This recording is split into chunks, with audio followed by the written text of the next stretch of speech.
Maintenant, on va regarder comment est-ce qu'on peut décrire non plus des variables aléatoires qui sont discrètes. On peut prendre un nombre de valeurs qui est discret, qui est fini, mais plutôt une variable aléatoire continue qui va nous permettre de finalement modéliser des quantités qui ne se décrivent pas comme une énumération de différentes possibilités. Euh, donc, une variable aléatoire continue, c'est donc une variable qui peut prendre des valeurs parmi un ensemble infini de valeurs. Par exemple, tous les réels. Ou ça pourrait être dans un intervalle entre 0 et 1. Donc ça, c'est utile pour représenter des quantités qui, dans le fond, qu'on ne peut pas énumérer. Ça pourrait être, je ne sais pas, moi, une distance, par exemple. Il n'y a pas vraiment de représenter ça comme une série de distances possibles. Bien, il y en a essentiellement un nombre infini. Donc c'est beaucoup plus approprié de voir ça comme un nombre réel qui appartient au réel. Ça pourrait être la même chose pour d'autres mesures comme un poids, et ainsi de suite. Une quantité d'argent aussi, même si techniquement une quantité d'argent, ça se mesure au moins en sous. Donc techniquement, on pourrait les énumérer si on se donnait un montant maximal. En fait, c'est pas mal plus pratique de juste voir comme un float finalement, là, comme un nombre à virgule flottante avec une précision arbitraire. Donc, les variables aléatoires continuent à cause de cet aspect-là, c'est-à-dire qu'il y a un ensemble de valeurs possibles qui est infini. Ça implique certaines subtilités dans la description des variables aléatoires.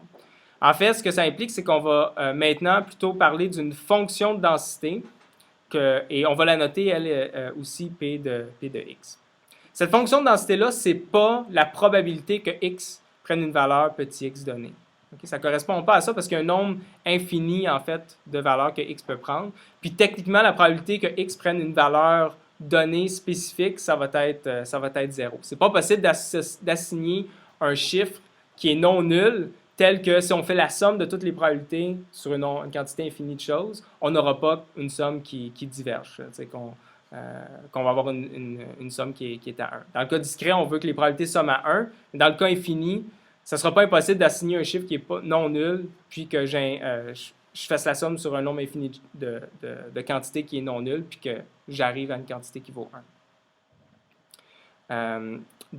Puis continue vraiment par exemple, comme les réels. Donc, à la place, on va définir une fonction de densité. Puis ce que ça va nous donner, c'est essentiellement justement la densité de probabilité à un endroit donné.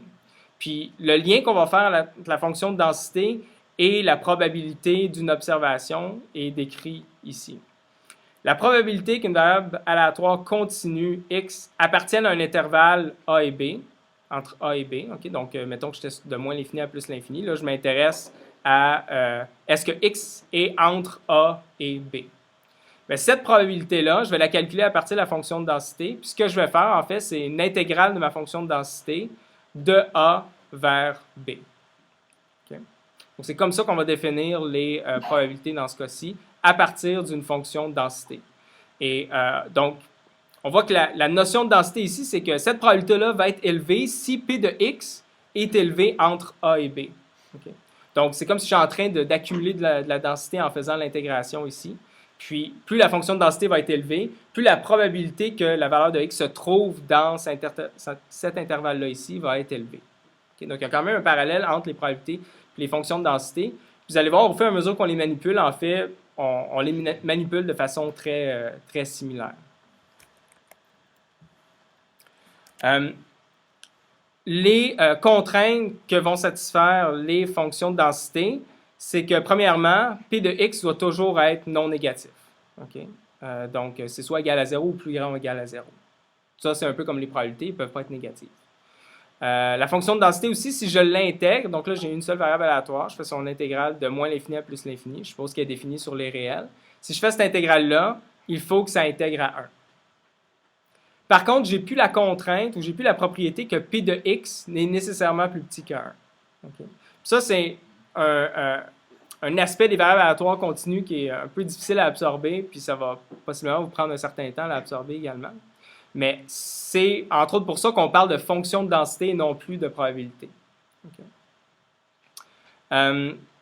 Donc, une façon de voir ça, en fait, c'est que P de x, ça nous donne une constante proportionnelle de la probabilité qu'une observation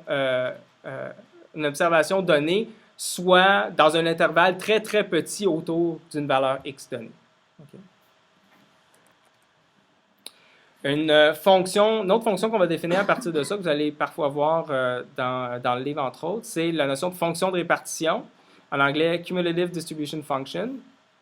Et ce à quoi ça correspond, en fait, c'est la probabilité que ma variable aléatoire appartienne à l'intervalle de moins l'infini jusqu'à une valeur z donnée. Okay. Et là, on a vu que les probabilités, on les calcule en faisant une intégrale sur l'intervalle qui nous intéresse. Donc, c'est l'intégrale de moins l'infini jusqu'à une valeur z donnée, qui est mon argument de ma fonction de partition ici, de ma fonction de densité p de x. Okay? Donc, c'est essentiellement, c'est quoi la probabilité que ma variable aléatoire x, si j'observe un échantillon de cette variable aléatoire-là, qu'elle soit plus petite ou égale à z, finalement. Et comme on va voir plus tard, en fait, par rapport aux fonctions de densité, les règles sur comment est-ce qu'on obtient les distributions ou des fonctions de densité, dans ce cas-ci, marginales conditionnelles, vont être essentiellement les mêmes. Okay? Donc, au-delà de ça, les différences entre le cas continu puis discret, il n'y en a plus vraiment, en fait. Donc, on va voir qu'on va quand même pouvoir réutiliser ce qu'on a appris sur les mêmes genres de règles dans le cas discret que dans le cas continu. Donc, ça, c'est une illustration de la relation entre la fonction de densité qui est p de x, c'est la courbe en rouge ici, puis la fonction de répartition. Donc, on a dit que grand P de x, c'est l'intégrale de P de x de moins l'infini jusqu'à une valeur x donnée. Et donc, ce qu'on observe, entre autres, c'est que plus, dans le fond, l'argument de ma fonction de répartition augmente, plus la probabilité augmente. Pourquoi? Parce que je n'arrête pas d'agrandir mon intervalle, donc la probabilité augmente de plus en plus. Et en fait, on voit que ma fonction en bleu ici, qui est ma fonction de répartition, elle augmente beaucoup plus rapidement lorsque je suis dans une région des valeurs de x qui ont une grande valeur de ma fonction de densité ici. Donc on voit ici, j'ai une valeur qui est plus élevée, ça se met à augmenter plus rapidement. Là, ça diminue ici, ça augmente moins rapidement. Puis ça augmente de façon très élevée, puis là, j'augmente encore plus rapidement le cumul des probabilités dans ma fonction de répartition.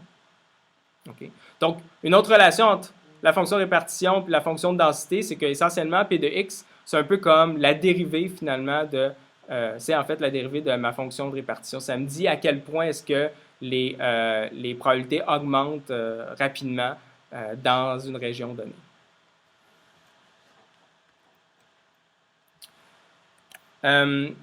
Si on avait deux variables aléatoires continues, la fonction de densité jointe, je pourrais l'écrire P de x, y, okay? Elle va satisfaire la chose suivante. Donc, la probabilité que x appartienne à un intervalle donné, que j'ai noté ax, bx, et que y appartienne à un intervalle donné ay, by, je vais prendre ma fonction de répartition, puis je vais faire l'intervalle dans l'aire qui correspond à des x entre ax, bx, puis des y entre ay, by. Donc, je vais faire l'intervalle sur l'intégrale sur les x de ax vers bx, de l'intervalle sur les y entre a, y, by, de ma fonction de densité.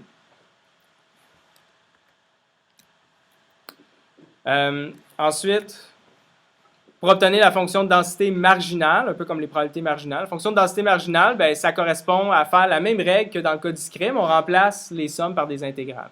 Donc, je prends mon P de x et y, puis si je veux la fonction de densité juste sur x, je fais l'intégrale sur toutes les valeurs de y possibles de ma fonction de densité. Puis même chose pour les conditionnels. Dans ce cas-ci, ça va être, si je veux P de y, la fonction de densité de y sachant x, ça va être la fonction de densité de x et de y, divisée par la fonction de densité juste de x, la marginale. Okay? Donc, c'est encore la même règle qui s'applique ici. En fait, exactement la même règle que dans le cas discret.